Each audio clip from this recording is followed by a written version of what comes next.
Þorvaldur Gylfason, gjörðu svo vel. Já, formaður, góðir ráðsfulltrúar.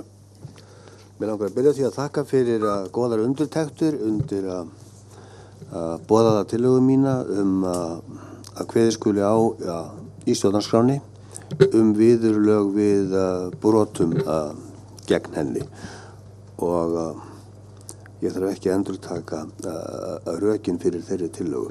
En það eru nokkur önnur atriði sem ég langar til þess að fá að færa í tal. Mér langar fyrst að vara við því að út sé tekin málsgreinin að dómstólar dæmi lögmæti almennra kosninga. Það er ekki alveg tryggt að orðalagi sem eftirstendur, almennara orðalag, dugi til þess að ná utan lögmæti almennra kosninga. Og sagan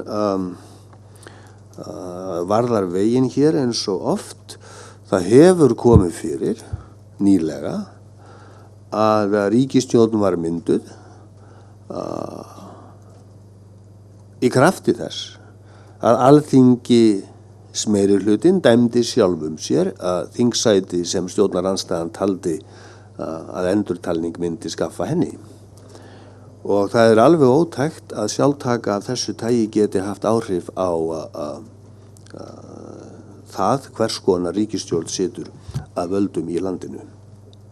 Þess vegna er öruggara að minnihyggju að stjórnarskráin taki af öll tvímæli að það sé annar aðili en Alþingi sjálft sem sker úr vafaatriði af þessu tagi.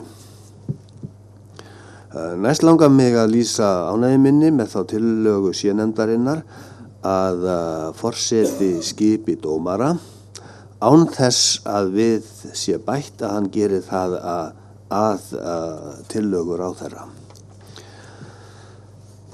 Sko rifjum upp ástæðuna til þess að þessi tillaga þann hátt sem hafa skuli á skipan dómara liggur fyrir ráðinu.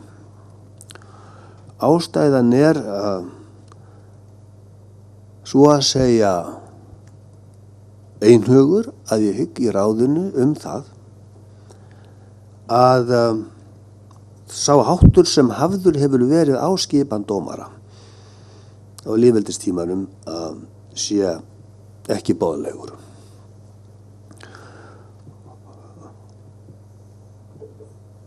Þess vegna þarf að finna aðra leið en þá að dóms- eða innanríkisráðherrann einn skipi dómara upp á sitt eindæmi. Og leiðin sem að okkur finnst mörgum greiðust að settu marki er þá sú að forsetinn skipi dómara, enda er hann ásamt ríkisstjórn og öðrum stjórnvöldum handhafi framkvæmdarvalds.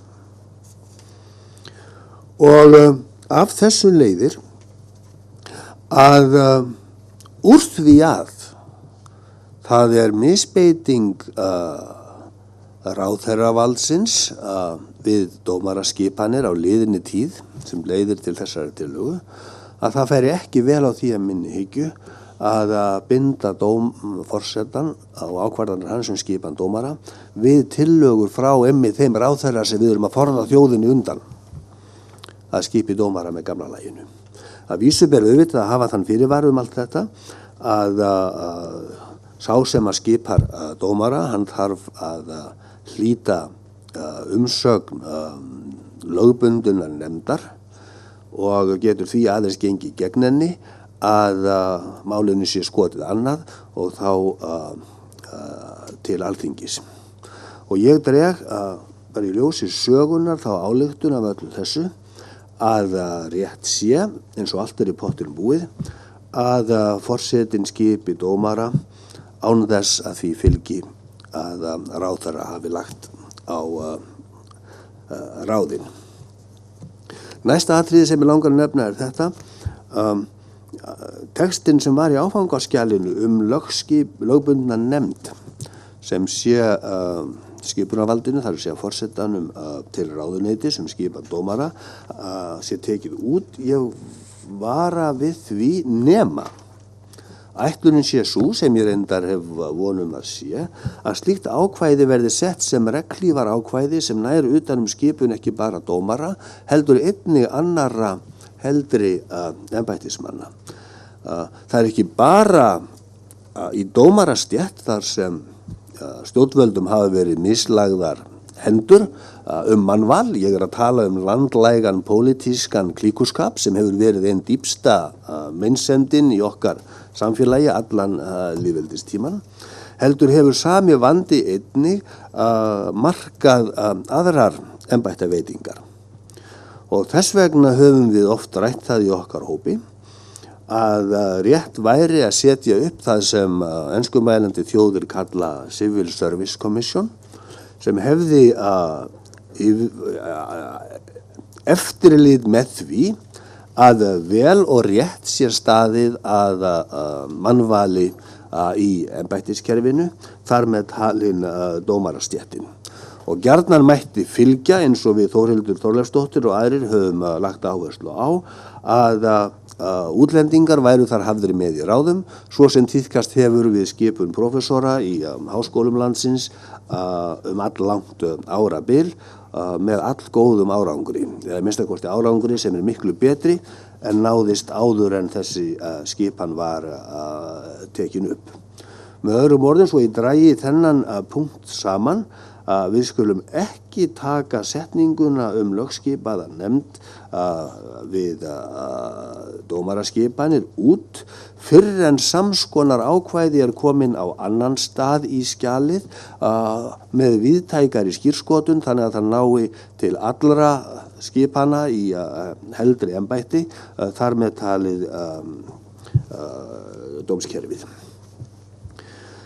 Næsta atriði þetta, ég tek heilshugar undir með Gísla Tryggvasyni og öðrum sem mælast til þess að hæstaréttardómarar búi við samskonar lífeyriskjör og aðrir embættismenn.